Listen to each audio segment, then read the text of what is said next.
ഇന്ന് നമുക്കൊരു സ്നാക്ക് തയ്യാറാക്കാം. ചിക്കൻ വെച്ചിട്ടാണ് ഞാനൊരു സ്നാക്ക് തയ്യാറാക്കുന്നത്.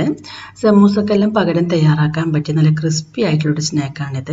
അപ്പോൾ നമുക്ക് ഇതെങ്ങനെയാണ് തയ്യാറാക്കുന്നത് നോക്കാം. നമുക്ക് ആദ്യം ഇതിന് വേണ്ടി ഒരു മാവ് തയ്യാറാക്കണം.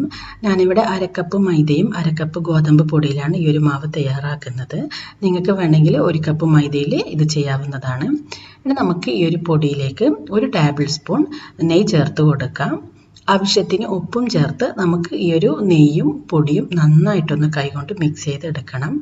അപ്പം ഞാനിവിടെ നെയ്യും പൊടിയും നന്നായിട്ട് മിക്സ് ചെയ്തെടുത്തിട്ടുണ്ട്. നമ്മളിങ്ങനെ മിക്സ് ചെയ്യുന്ന സമയത്ത് നമ്മുടെ ഈ ഒരു പൊടി കുറച്ചുകൂടി നല്ല സോഫ്റ്റ് ആയിട്ട് വരും.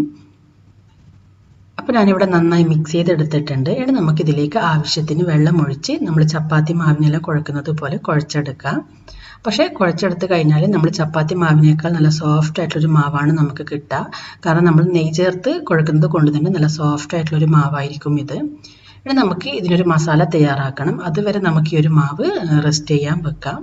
അപ്പോൾ ഞാനിവിടെ കുറച്ച് ബോൺലെസ് ചിക്കൻ എടുത്തിട്ടുണ്ട്.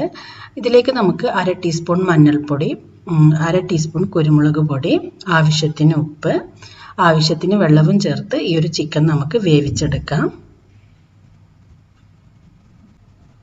ഇപ്പം നമ്മുടെ ചിക്കൻ നന്നായിട്ട് വെന്ത് വന്നിട്ടുണ്ട്. ഇനി നമുക്ക് ഫ്ലെയിം ഓഫ് ചെയ്ത് ചിക്കൻ ഒന്ന് തണുത്ത് വരുന്ന സമയത്ത് നമുക്കിത് കൈകൊണ്ട് ചെറുതായി ഒന്ന് ചിക്കിയെടുക്കാം. ഇനി നമുക്ക് ഈ ഒരു ചിക്കൻ വെച്ചിട്ട് ഒരു മസാല തയ്യാറാക്കണം. അപ്പോൾ നമുക്ക് ഒരു പാൻ വെച്ച് പാൻ ഒന്ന് ചൂടായി വരുന്ന സമയത്ത് ഇതിലേക്ക് കുറച്ച് നെയ്യ് ചേർത്ത് കൊടുക്കുക. ഞാനിവിടെ നെയ്യിലാണ് ഈ ഒരു മാവ് കുഴക്കുന്നതും അതുപോലെ മസാല തയ്യാറാക്കുന്നതെല്ലാം. അപ്പോൾ അതുകൊണ്ട് തന്നെ ഒരു നല്ലൊരു ടേസ്റ്റ് ആയിരിക്കും നമ്മുടെ ഈ ഒരു സ്നാക്കിന്. അപ്പോൾ പാൻ നന്നായി ചൂടായി വന്നിട്ടുണ്ട്. ഞാനിവിടെ ഒരു ടേബിൾ സ്പൂണോളം നെയ്യ് ചേർത്തിട്ടുണ്ട്. ഇപ്പോൾ ഈ നെയ്യ് ചൂടായി വരുന്ന സമയത്ത് നമുക്കിതിലേക്ക് സവാള ചേർത്ത് കൊടുക്കാം. ഞാനിവിടെ 2 കപ്പ് സവാള വളരെ ചെറുതായി അരിഞ്ഞതാണിത്. ഈ ഒരു സവാള നമുക്ക് ഈ ഒരു ചൂടായ നെയ്യിലേക്ക് ഇട്ട് കൊടുക്കാം. ഇനി സവാള ഒന്ന് വഴറ്റി ഒന്ന് സോഫ്റ്റായി വരുന്ന സമയത്ത് നമുക്കിതിലേക്ക് പച്ചമുളക് ചേർത്ത് കൊടുക്കാം. 3 പച്ചമുളക് ചെറുതായി അരിഞ്ഞെടുത്തിട്ടുണ്ട്. ഇത് നമുക്കിതിലേക്ക് ചേർത്ത് കൊടുക്കാം. ഇതിലേക്ക് ചേർക്കുന്നത് ഇഞ്ചി വെളുത്തുള്ളി പേസ്റ്റാണ്. 1 ടേബിൾ സ്പൂൺ ഇഞ്ചി വെളുത്തുള്ളി പേസ്റ്റ് കൂടി ഇതിലേക്ക് ചേർത്ത് നമുക്കിത് നന്നായിട്ടൊന്ന് വഴറ്റിയെടുക്കാം. അപ്പോൾ ഞാനിവിടെ സവാളയും പച്ചമുളകും ഇഞ്ചി വെളുത്തുള്ളി പേസ്റ്റെല്ലാം നന്നായിട്ട് വഴറ്റിയെടുത്തിട്ടുണ്ട്. ഇനി നമുക്കിതിലേക്ക് കുറച്ച് കറിവേപ്പില കൂടി ചേർത്ത് കൊടുക്കാം. കറിവേപ്പില ചേർത്ത് വഴറ്റിയതിന് ശേഷം നമുക്കിതിലേക്ക് മസാലപ്പൊടികൾ ചേർത്ത് കൊടുക്കാം. ഞാനിവിടെ 1/2 ടീസ്പൂൺ മഞ്ഞൾപ്പൊടി, 1/2 ടീസ്പൂൺ കുരുമുളക് പൊടി, 1 ടീസ്പൂൺ മുളക് പൊടി, 1/2 teaspoon chicken masala, 1/2 teaspoon garam masala, ഇത്രയാണ് ചേർക്കുന്നത്.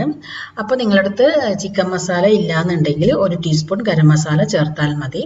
ഇത്രയും പൊടികൾ ചേർത്ത് നമുക്കിത് നന്നായിട്ടൊന്ന് വഴറ്റിയെടുക്കാം.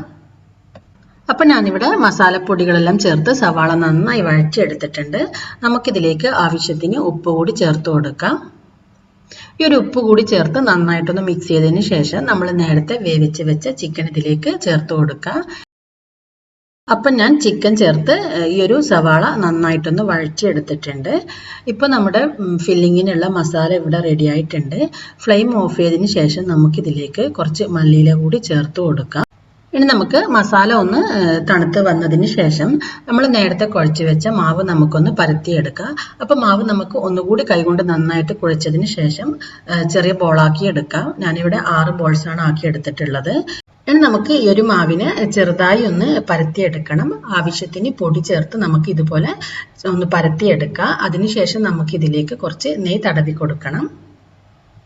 അപ്പോൾ ഞാനിവിടെ നല്ല ചപ്പാത്തി വലുപ്പത്തിൽ പരത്തണ്ട, അതിനും കുറച്ച് ചെറുതായിട്ട് പരത്തിയെടുക്കുക. അതിനുശേഷം നമുക്കിതിലേക്ക് കുറച്ച് നെയ്യ് തടവി കൊടുക്കാം. ഇനി നമുക്ക് ഇതുപോലെ ഒന്ന് ഫോൾഡ് ചെയ്തെടുക്കാം.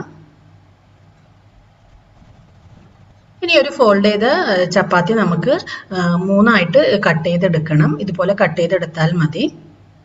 ഇനി നമുക്ക് ഈ ഒരു കട്ട് ചെയ്തതിൽ നിന്ന് ഒരു പീസ് എടുത്തിട്ട് നമുക്ക് ആവശ്യത്തിന് പൊടി ചേർത്ത് ഇത് നന്നായിട്ട് പരത്തിയെടുക്കണം. വളരെ നേരിയതായിട്ട് വേണം നമ്മളിത് പരത്തിയെടുക്കാൻ വേണ്ടിയിട്ട്. അപ്പോൾ ഞാൻ ഈ ഒരു പീസ് നന്നായിട്ട് പരത്തിയെടുത്തിട്ടുണ്ട്. ഇനി നമുക്ക് നമ്മൾ നേരത്തെ തയ്യാറാക്കി വെച്ച മസാല ഇതിലേക്ക് വെച്ച് കൊടുക്കാം. മസാല വെച്ചതിന് ശേഷം നമ്മൾ ഇത് മടക്കിയിട്ട് ഇതിൻ്റെ ചുറ്റും നന്നായിട്ടൊന്ന് പ്രസ് ചെയ്ത് കൊടുക്കണം. ഇതുപോലെ നല്ലവണ്ണം ചുറ്റും പ്രസ് ചെയ്ത് കൊടുക്കാം. അതിനുശേഷം നമുക്കിത് ഒന്ന് റോൾ ചെയ്തെടുത്താൽ മതി. ഇതുപോലെ റോൾ ചെയ്തെടുക്കാം. നമ്മൾ ഈ ഒരു രണ്ട് സൈഡും വിരൽ വെച്ച് നന്നായിട്ട് പ്രസ് ചെയ്ത് കൊടുക്കണം. അല്ലെങ്കിൽ നമ്മൾ ഫ്രൈ ചെയ്യുന്ന സമയത്ത് ഈ ഒരു മസാല പുറത്തേക്ക് വരാനുള്ള ചാൻസ് ഉണ്ട്. അപ്പോൾ അതുകൊണ്ട് സൈഡ് നന്നായിട്ട് പ്രസ് ചെയ്ത് കൊടുക്കുക. അതിനുശേഷം ഇതുപോലെ റോൾ ചെയ്തെടുക്കുക. അപ്പോൾ നമുക്ക് മുഴുവൻ മാവും ഇതുപോലെ പരത്തി കട്ട് ചെയ്ത് മസാല വെച്ച് റോൾ ചെയ്തെടുക്കാം. നമ്മൾ ഈ ഒരു സ്നാക്ക് ഫ്രൈ ചെയ്യുന്നതിന് മുമ്പ് നമുക്ക് ഇതിനൊരു പാനിലിട്ടിട്ട് ഒന്ന് ചൂടാക്കി എടുക്കണം. നമ്മൾ പാനിലിട്ട് ചൂടാക്കി എടുത്തിട്ട് ഫ്രൈ ചെയ്യുകയാണെന്നുണ്ടെങ്കിൽ നമ്മുടെ ഈ ഒരു സ്നാക്ക് നല്ല ക്രിസ്പി ആയിട്ട് കിട്ടും. അപ്പോൾ അതുകൊണ്ട് നിങ്ങൾക്ക് നല്ല ക്രിസ്പി ആയിട്ട് വേണ്ടാന്നുണ്ടെങ്കിൽ ഡയറക്റ്റ് ഫ്രൈ ചെയ്താൽ മതി. പക്ഷേ ഇങ്ങനെ പാനിലിട്ട് ചൂടാക്കിയിട്ട് നമ്മൾ ഫ്രൈ ചെയ്യുന്ന സമയത്ത് നല്ല ക്രിസ്പി ആയിരിക്കും. അപ്പോൾ ഞാനിവിടെ ഒരു നോൺ സ്റ്റിക്ക് പാൻ എടുത്തിട്ടുണ്ട്. ഇതിലേക്ക് നമുക്ക് ഈ ഒരു സ്നാക്ക് വെച്ചിട്ട് ചെറുതായി ഒന്ന് അടിഭാഗവും മുകൾ ഭാഗവും ഒന്ന് ചൂടാക്കി എടുക്കാം. അതിനുശേഷം നമുക്കിതിനെ ഫ്രൈ ചെയ്തെടുക്കാം. അപ്പോൾ ഞാനിവിടെ ഒരു ചട്ടി വെച്ചിട്ടുണ്ട്. നമുക്കിതിലേക്ക് ആവശ്യത്തിന് ഓയിൽ ഒഴിച്ചു കൊടുക്കാം. ഇപ്പോൾ എണ്ണ നന്നായി ചൂടായി വന്നിട്ടുണ്ട്. ഒരു ഹൈ ഫ്ലെയിമിൽ വെച്ചിട്ട് നമ്മൾ എണ്ണ നന്നായി ചൂടാക്കി എടുക്കുക. അതിനുശേഷം മീഡിയം ഫ്ലെയിമിൽ വെച്ചിട്ട് നമ്മൾ ഇതിനെ ഫ്രൈ ചെയ്തെടുത്താൽ മതി. ഇത് പെട്ടെന്ന് തന്നെ ഫ്രൈ ആയിട്ട് വരും. ഇതിൻ്റെ ഉൾഭാഗമൊന്നും ഒരുപാട് വെന്ത് വരേണ്ട ആവശ്യമില്ല. അപ്പോൾ ഇത് നല്ല കളറെല്ലാം മാറി നല്ല ക്രിസ്പി ആയി വന്നിട്ടുണ്ട്. അപ്പോൾ ഇതുപോലെ നമുക്ക് മുഴുവനും ഫ്രൈ ചെയ്തെടുക്കുക. നിങ്ങളെല്ലാവരും ഇത് ട്രൈ ചെയ്ത് നോക്കുക. നല്ലൊരു ടേസ്റ്റാണ്, നല്ല ക്രിസ്പിയാണ്. നിങ്ങളെല്ലാവരും ട്രൈ ചെയ്ത് നോക്കിയിട്ട് ഇതിൻ്റെ ഫീഡ്ബാക്ക് അറിയിക്കുക.